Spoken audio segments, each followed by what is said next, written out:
Hello, and welcome to Confessions of an Antisocial, where we say things out loud that most people only think. If you're new here, welcome. If you're not new here, you already know what's up.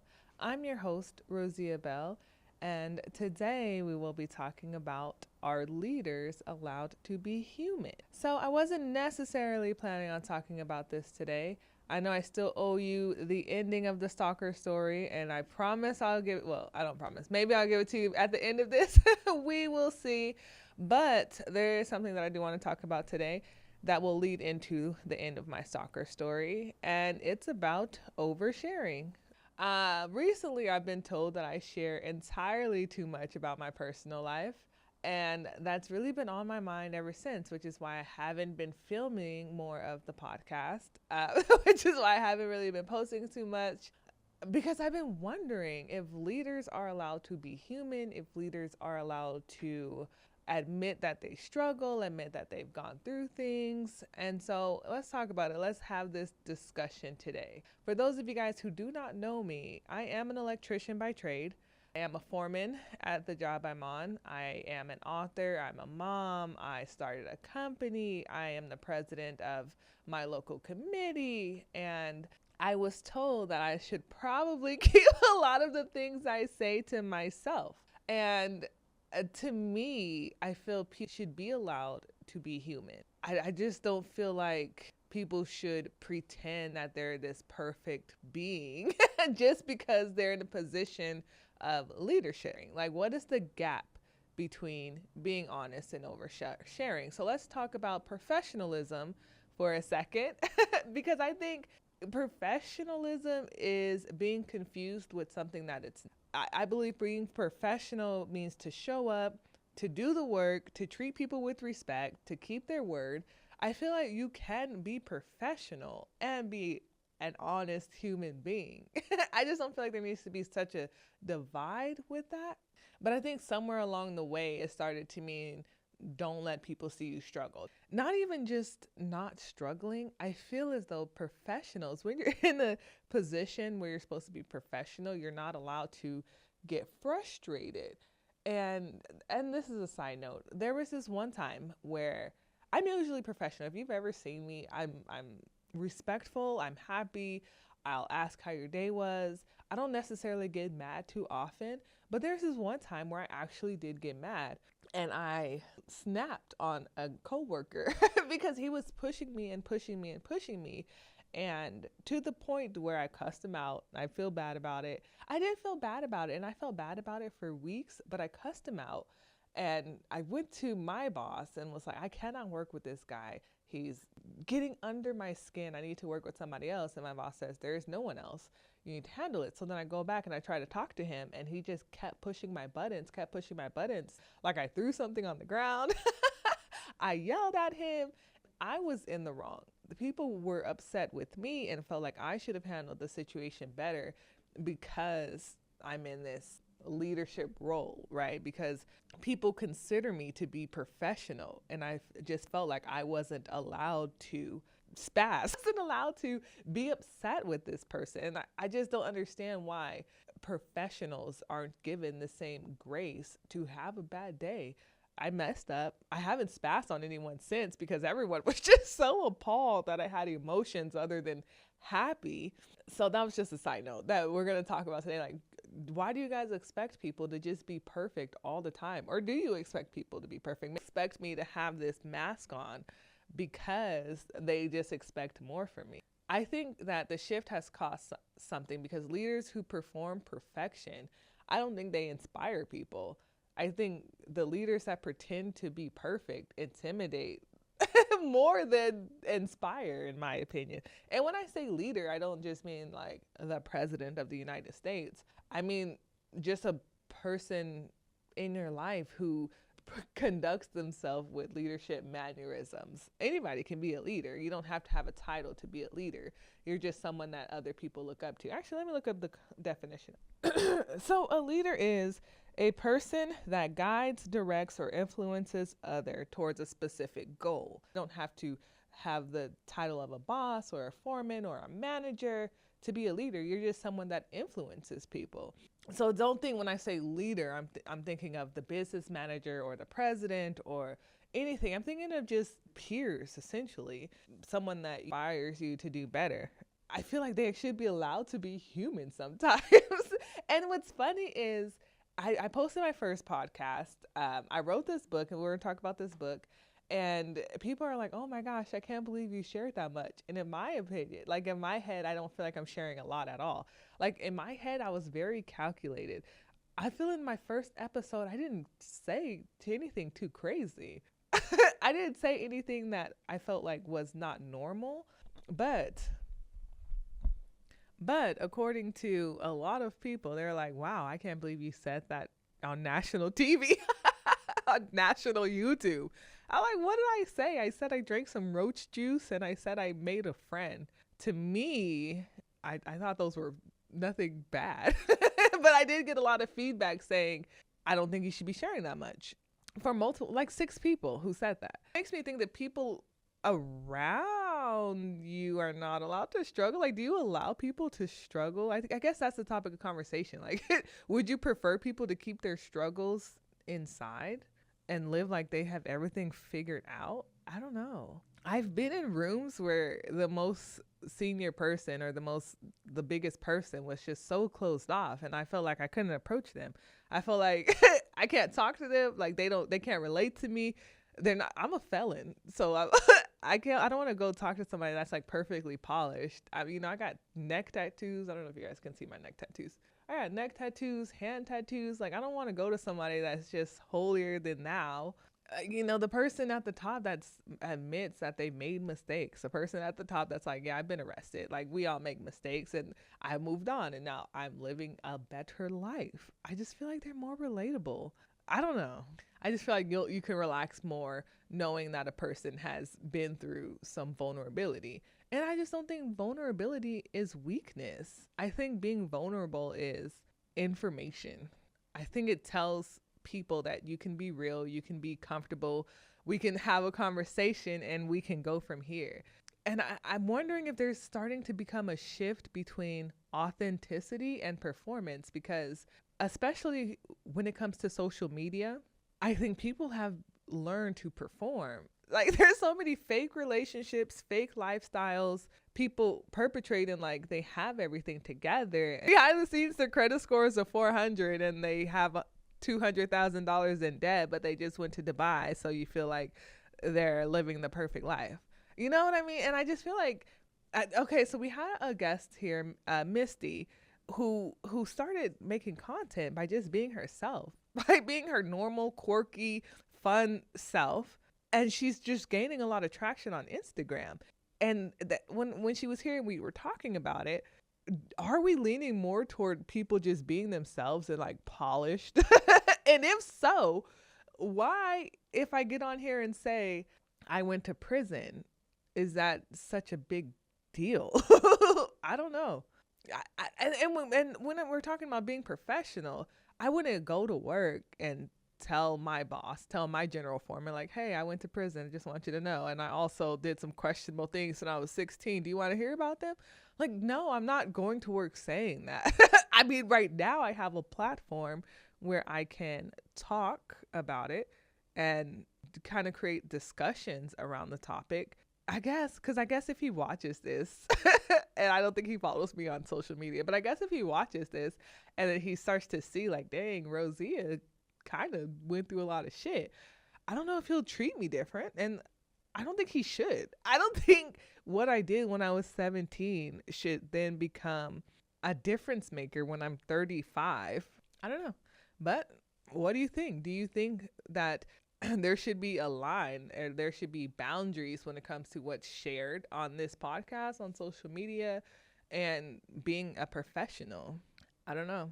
And I feel that because I'm flawed, because I'm so flawed, and because I've been through a lot of shit, and because I'm willing to talk about a lot and expose a lot, like as a foreman, as a leader, as a person in your life, I treat you as though I've been through some shit. Like, I'm not walking around like pretending that I'm better than you guys. or anybody, not you, not to my 16 followers that I have, but I'm not walking around pretending that I'm better and hiding everything that made me the person that I am. And I think that's what makes me a better leader, is the fact that I am able to treat people with respect because I know what it's like to not have been treated with respect. Right? Does that make sense? I'm rambling. I'm rambling because I've just been thinking about this for 2 stinking weeks. And I'm not saying anybody is wrong. If you get on here and say, no, I think you need to keep things not necessarily a secret, but to yourself. There's some things that you should only share with your parents or with your significant other. There's not everything has to be put on the internet. And if that's how you feel, that's fine. I mean, you're entitled to feel that way. I also feel that way. I hate when I get on Facebook and every day I get on Facebook and there's one specific person that's always going through some drama and she's always putting it on the internet. And at some point it's like, we don't care about your personal life. Keep your personal life private. But I feel like the things that I share or the things that I decide to talk about are conversation pieces. For one, because people have gotten in my inbox and they've never once said, hey, your life is perfect. And I can relate to that. They never once said, hey, you're living the most beautiful life ever. And that's what I want for myself. But they have said, wow, when you said this, it resonated with me. When you talked about this, it created conversations in my family. And I think that's the important part. And I think that's really why I wrote the books we'll talk about. That's why I started the podcast, because I feel like there's so many conversations that could be had, that should be had, that people just aren't having. I don't know. So, which leads me to my next point, why I wrote some books. So I did write books. The first book I wrote was called The Ache Within Me. I don't know if you can see it. The Ache Within Me. And I would not suggest this for kids, but, and I'll tell you why in a second, but I wouldn't suggest this for kids. But I've had people come to me and said they read this book with their children, with their daughter, and it caused them to have a conversation with their daughter that they never had before. And parents, I've talked at book clubs, and parents have said this book has made them want to talk to their daughter and their sons and want them to be better people. And that's why I wrote the book. I wrote the book, not necessarily why, but that was really in the back of my head. I wrote very flawed characters. I didn't write perfect people. No one in this book is perfect. Like, I wrote very messy, dramatic, selfish people. I wrote people who lie, who love wrong, who are addicted to all the wrong things. And people related to my characters, not because they aspire to have that behavior, but because they recognize that behavior. They recognize that behavior in themselves. They recognize that Rhea is not perfect, that Levin was not perfect, that Tim, although it seemed as though he was perfect, he wasn't perfect. And I made a choice early on when writing this to not clean up the characters, not to sand down their edges so that readers would like them more, because I was thinking, like, if I wrote a romance novel, I don't like necessarily reading romance novels where the characters are super clean and like they're just so pretty and perfect and you're like, oh my gosh, I want this boyfriend, he was so perfect. I didn't want to do that with my characters. And so let me tell you guys about some of the characters in my book, right? So the book follows a woman named Rhea, who on the surface, on the outside looking in, she looks put together, right? Because no one's really asking her what's wrong. No one's really asking her what she's going through. And so she looks put together. She has a job. I did make her an electrician. I can't lie. Well, first, let me start with the number one question people ask me is this book about my life? Is this like a memoir? Is it The Best Man? I've never seen The Best Man, but everyone's always like, is it like a best man situation? And I guess not, because I've never seen it. But it's not about my life. And I don't know why everyone always assumes it is. I think because I don't think many people meet an author, right? Because you've never met Stephen King. And when you read Stephen King's books, they're a little messed up in the head. And when you've read them, you've said, wow, Stephen King's really fucked in the head. But you've never said, damn, I really wonder if he went to a cemetery and saw dead cats coming out of the ground. You know what I mean? Like, you guys know it's fiction. And even with The Shining, I don't know, don't let me, I'm probably going to tell the biggest lie here, so don't quote me on this, but I think he went to a hotel in Colorado and it was like a creepy hotel, and then he wrote a book about it. And even though none of the like the stuff didn't happen in the book, didn't happen in real life, he went to a hotel, he got a feeling, he wrote a book about it. And you guys believe that he didn't go crazy and kill his wife in real life. You know what I mean? And it's similar. And then Rebecca Yarrow, she wore Fourth Wing. And again, don't fucking quote me on this, but I'm pretty sure, well, I think someone in her life, or maybe her, got diagnosed with like something which made her bones brittle. And so when she wrote Violet, the main character, she made Violet fragile. But she made Violet one of the strongest characters in the book, which was her way of saying that you can be fragile and small and different, but you can still be someone that rises to the top. And although she's not riding dragons in real life, she had a feeling, she went through a situation, and she was able to put that into a book. And that's what I did. So no, this book is not about my life. And if you read it, you would know, like, no, this stuff did not happen. However, I did write about some feelings that I've had throughout my life, and I put it in a book, right? So it follows a girl named Rhea, who, again, on the surface looks great. She is an electrician because I don't know, I take pride in my job, but she is an electrician, who's in a relationship. She's in like a long-term relationship with her fiance, Tim. And on the surface, again, they love each other. But behind the scenes, she's going to therapy, and she's uncovering a lot of stuff that she thought was normal that wasn't normal. So she talks to him about when she was in high school. It's a lot of, I don't know if I can even say sexual assault on YouTube, but there's a lot of sexual assault going on in this book. And it's because Rhea could not say no. Rhea wanted to be liked so badly. She wanted to be accepted so badly that when she put herself in these terrible situations, she wouldn't say no. And the first scene that has SA in it, and people are reading this with their 13-year-olds. I'm just like, why? 13-year-olds should not be reading about this. But they said it opened their eyes that they need to talk to their daughters about saying no, and about loving yourself enough that you won't let men take advantage of you. And honestly, good. Those are the type of conversations I wanted to have. In the book, I touch on topics of domestic violence. I touch on alcoholism. I touch on addictions, sexual addictions, love addictions, because if you've seen the first episode, you know I've had love addictions and relationship addictions, and I did put myself in situations hoping that I would come out of it having friends, and that wasn't the case. And I did talk about that in the book a little bit. You know, Rhea has a conversation with her therapist, and her therapist is like, you can't make friends like that. You can't make friends by having sex with people and hoping for the best, because you're only making lifelong people that want to use you. And I feel like, although that is an extreme case, how many people have put themselves in positions that they didn't necessarily like, but they were hoping to come out of it with a connection? Maybe not a lot of people, but there's enough people who read that book who felt that way at some point in their life. And I talk about domestic violence. Like, this book was such a hard read.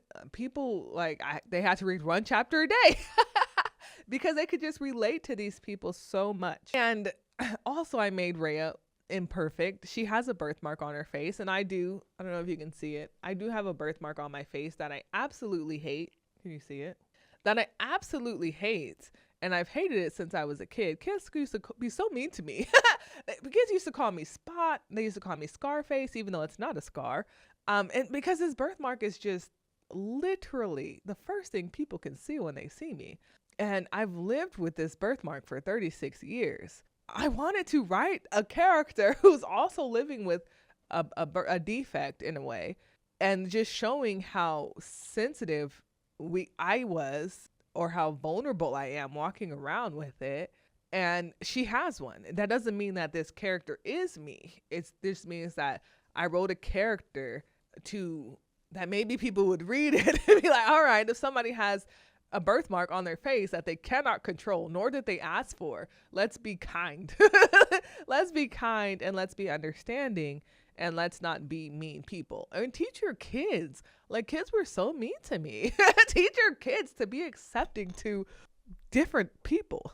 But I digress. So, yes, she has a birthmark on her face, and I even made her imperfect. She has, I wouldn't even say body dysmorphia, maybe body dysmorphia.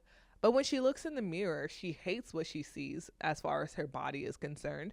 I made her with irregular breasts on purpose because no one's perfect in life. I just feel like there's so many people walking around with imperfections that they're hiding, that they don't necessarily like, that they're insecure about. And I wanted to write a book that people can read it and say, wow, insecure. Wow, her insecurities are affecting her relationship. Wow, I can relate to that. And then Levin is so deeply flawed. Oh my Lord. But he's someone worth reading about. Tim. So Rhea talks to Tim, her fiance, about her insecurities, and her fiance waits for the perfect moment to throw them into her face, and and to be mean to her because he was mad. And hurt people. They don't have to, but sometimes they do. And Tim seemed perfect up until literally that point. And then readers are like, wow, even Tim's fucked. Like, no character in here was perfect, I assure you. It was kind of like pick your poison. But I will say that every person that has read this book has been able to relate to Rhea in some way. You may not have went through assault, or you may not have went through domestic violence, or you may not have went through insecurities, but there's so much more to this book that people have been relating to her. And at the end of the book, they're like, I want her to find love. Like, I empathize with her. I wanted to hug her. And let me tell you, Rhea makes a lot of mistakes. Like, if you think just her childhood, not even childhood, but some of her decisions were so messed up in the book that she ends up making very messed up decisions in adulthood, where most people would say, if they met this character in person and they talk to this character, if you guys talk to Rhea in person and she told you some of the decisions she's made, like she's cheating on her fiance, she's wants to have a romantic relationship with her therapist, if she told you this, you may not understand her. You may choose to I don't know, write her off, say she's a terrible person. But reading the book, you get some background into why she acts like this, and people empathize with her. The only reason why they empathize with her is because they were able to see what she went through and able to see the struggles, because you're exposed to how vulnerable she was. And you see where I'm going with this, right? Because it goes back to the point of my story. You were able to empathize with Rhea because you were able to see how vulnerable she was through the book, through the flashbacks, through what happens in the before. Then you were able to forgive her. You were able to forgive this fictional character because you've seen the vulnerability in her. But why can't we do that for humans? Like, why can't we do that for professionals, for regular people, for people that you see every day? I feel like if I can tell you a little bit about myself, a little bit about some things that I went through, maybe you'll be able to empathize with me and understand and have a little bit more kindness toward me, or just people in general, right? I don't understand why. When I talk to Misty, and I keep bringing it up because we had a really good conversation and I want to bring her back on. When I talked to Misty, it was just be kind. You never know what people are going through. You never know what type of trauma, and I hate the word trauma because we use it so much, especially in the Black community. I just hate the word trauma, but you never know what type of grief someone is going through.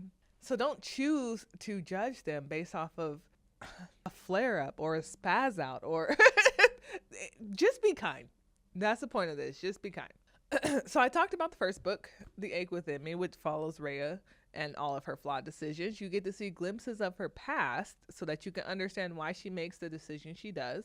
The Truth Within Me as the second book. So the first book ends on, I don't want to say a cliffhanger, but it does end where you're questioning who's been lying. And the truth within me answers that question, who's been lying, and it follows Rhea's decision. And she does make a decision. And the decision she makes, the man that she chooses him based off of loving incorrect because she's never experienced love. And she even talks with her therapist about it. Her therapist says, you cannot love someone else because you don't even love yourself. You don't even love yourself. And I'm sure you hear that so often. I'm sure since you were a kid, you have to love yourself first if you're going to love somebody else. Maybe it's true. You're going to have to love yourself first, because if you do not love yourself, you're going to choose people that are maybe not the best for you, or maybe disrespectful. And you're going to choose them just because you want to feel chosen. You want someone that's going to love you through it. You want someone that's going to love you because you don't love yourself, and you're going to accept the bare minimum, and then you're going to be in situations like Rhea that you can't necessarily get out of.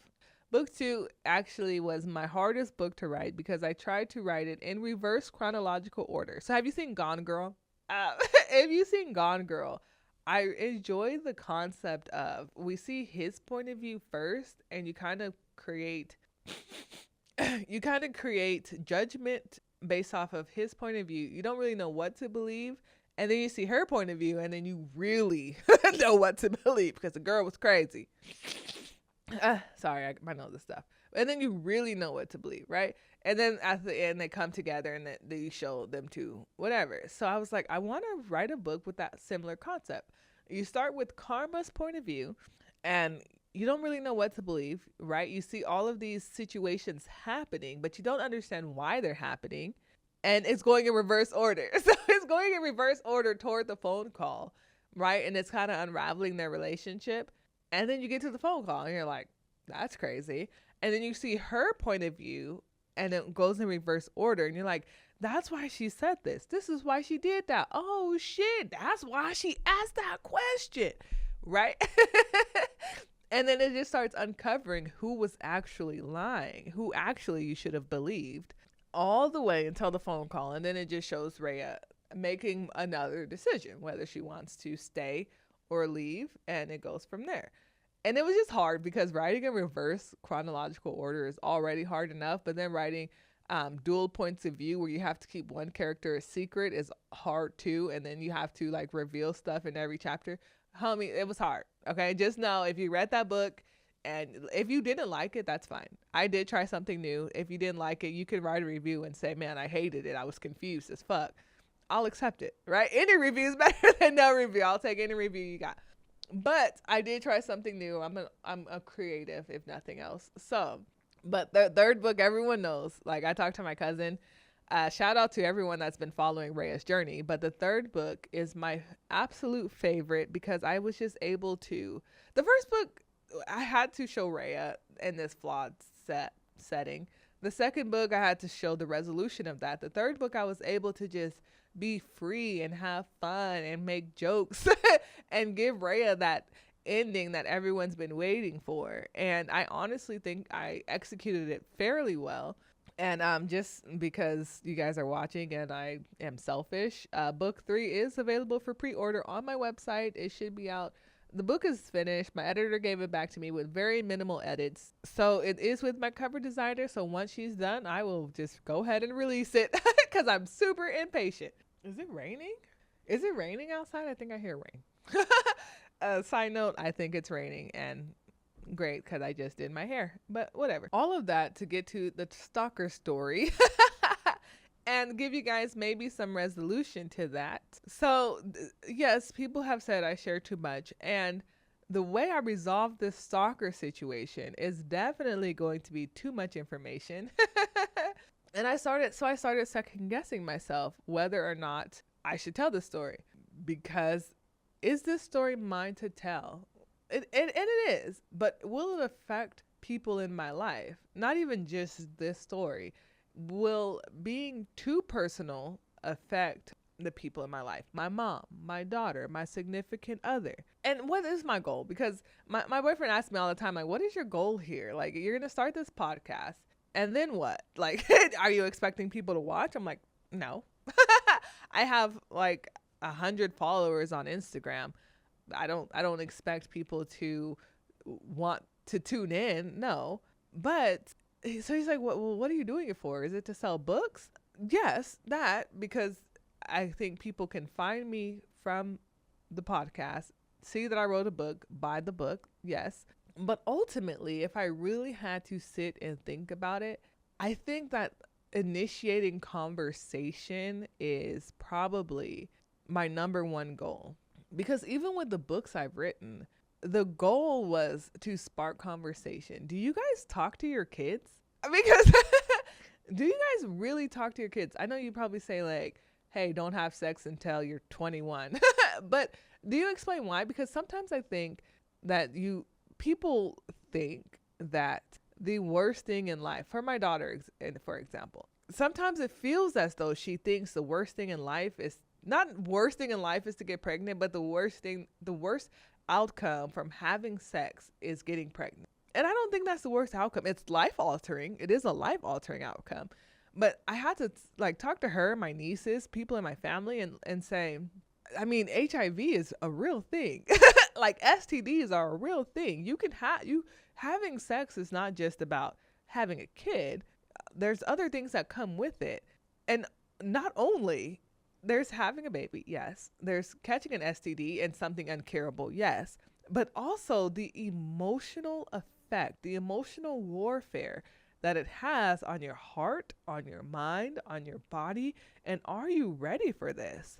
And I think more so than talking about children and HIV is, how do you feel about yourself when it's over? And I don't know if people do you guys talk to your kids about that? Because I know for me personally, I've had sex with somebody and afterward just felt garbage. I just felt so disposable.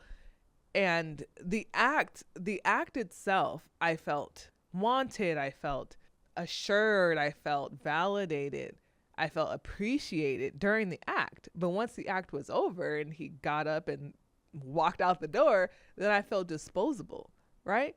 And so I was chasing the feeling of validation. And I knew to get it, I would have to have sex. And so it was like, what feeling was worse? What feeling did I want more? Or what feeling did I care about more? And I could live with feeling disposable as long as I had the validation. And I just feel like those topics of conversation should be had with children. And people read my book and felt like they should talk about it with their kids.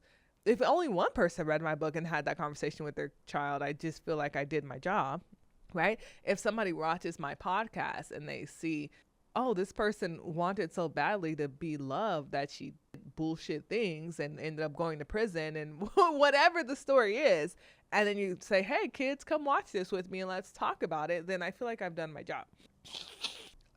Which in turn does expose me. It exposes people in my life. And is the payoff worth it? I guess is what I've been struggling with. Is the payoff worth it? And I know I feel nasally. Every time I come to film, I always get like super sick. And maybe that is a sign to stop filming. So I don't know. We'll see. But anyway, blah, blah, blah, blah, blah, blah, blah. The stalker story. I think if the stalker story teaches a woman anything, it would be to trust her instincts over politeness. And if someone learns that or realizes that by listening to the stalker story, then I think I've done something. So, if you haven't seen episode 1 and don't know the stalker story, I met a guy on the bus. We were going to Hope for Prisoners, so we were both felons. But when I met him, he said that he went to jail because he would meet a girl and he would get to know her schedule, and then he would stalk her, and then he would break into her house. He would hog tie her and her family up one by one, and he would torture them, grape them, and burn them with keys on the stove until they gave him the combination to the safe. But he doesn't do that anymore. He was rehabilitated, and he wanted to come to my house. Long story short, and I had a decision to make because we were both on the bus. I'll just tell you guys what I did. So what I did was I got off the bus immediately, and he got off too. because when I got off the bus, I was like, oh, okay, I think this is my stop. And he was like, oh, okay, I'll go with you and we can continue the conversation. So it's not like he let me get off the bus by myself. Um, so we get off the bus and I ended up taking him like behind the dumpster. I pretended like I was just so turned on about his felonious ways and that I wanted to like show him how much I was turned on. So I told him to pull his pants down like behind the dumpster, and he actually did. And then I just took off running, and I took off running into a hospital, and I called somebody to come pick me up. And I just never went back to Hope for Prisoners. I never went back to the program. I never got back on that bus at that time. And I just started paying attention. And he did teach me how to pay attention, because in the midst of the conversation, he's like, if you see a man in a car and there's 8 cigarettes outside of his window, he said it takes like 6 minutes to smoke a cigarette. And he has 8 cigarettes down there. So he's been out there for 48 minutes. What is he waiting on? So then I started paying attention. So now I'm like always looking at cigarette butts and like who's there and like how many are there, because that was one thing that's always stuck with me. He gave me a lot of things to look for when it came to being stalked. But yeah, so I just took off running. I went to a hospital and called for help.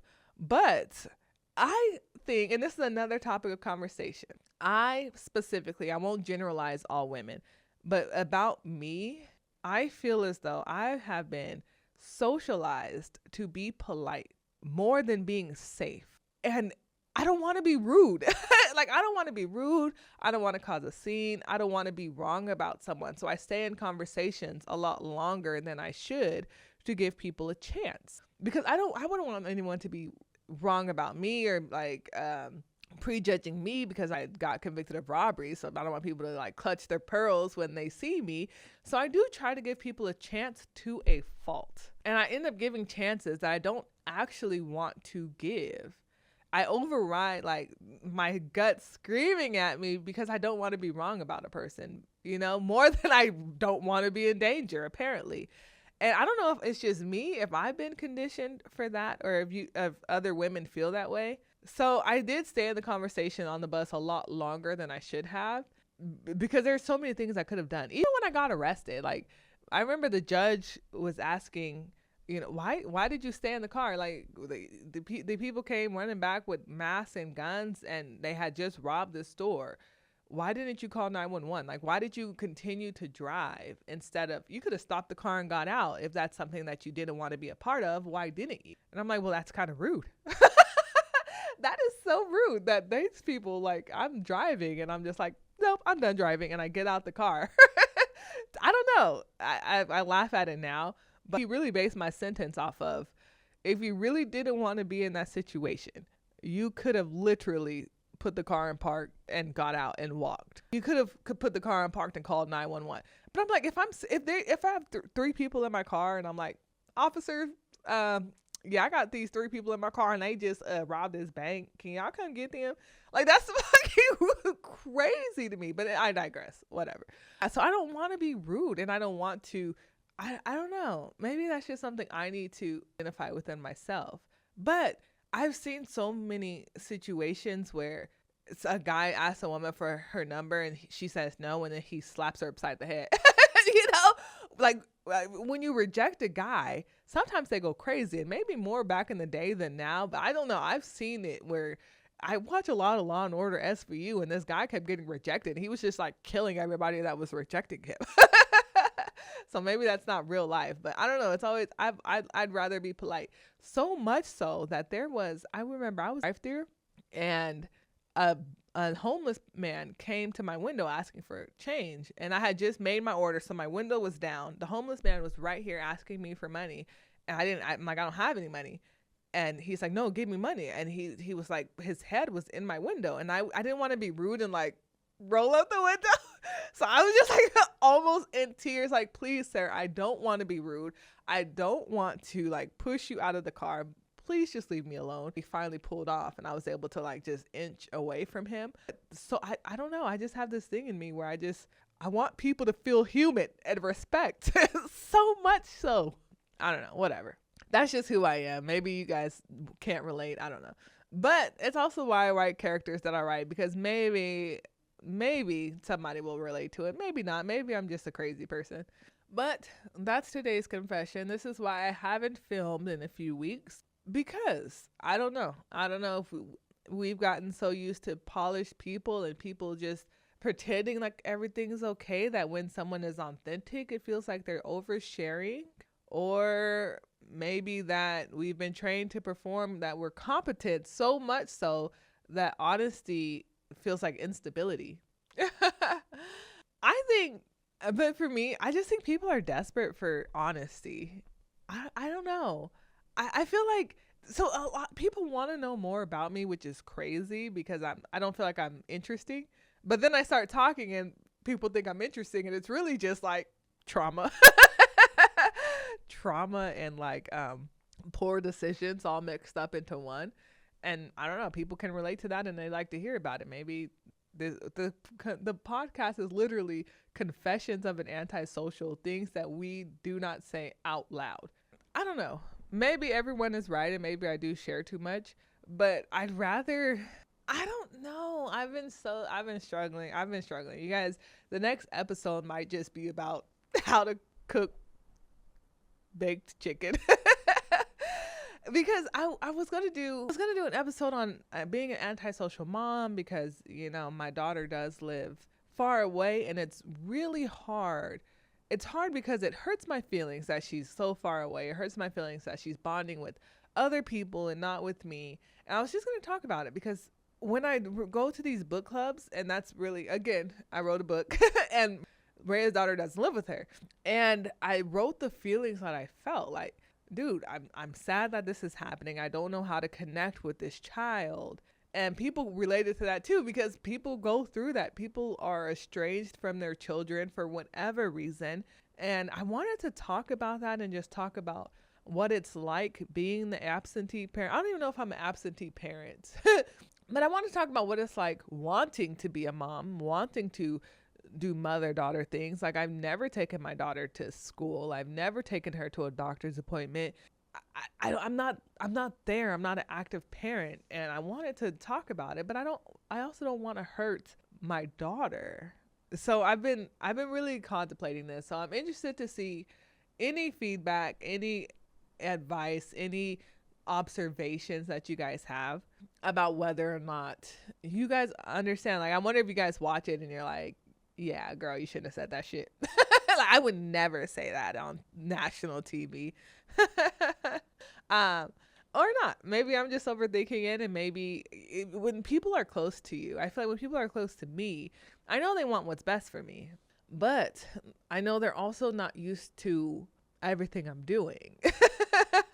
So I don't know. I don't know if it's something that I need to just take a step back on and reevaluate, or if it's something that I should just have a better conversation with the people in my life. Like, maybe I should just talk to my daughter and see how she feels about if I did an episode on it.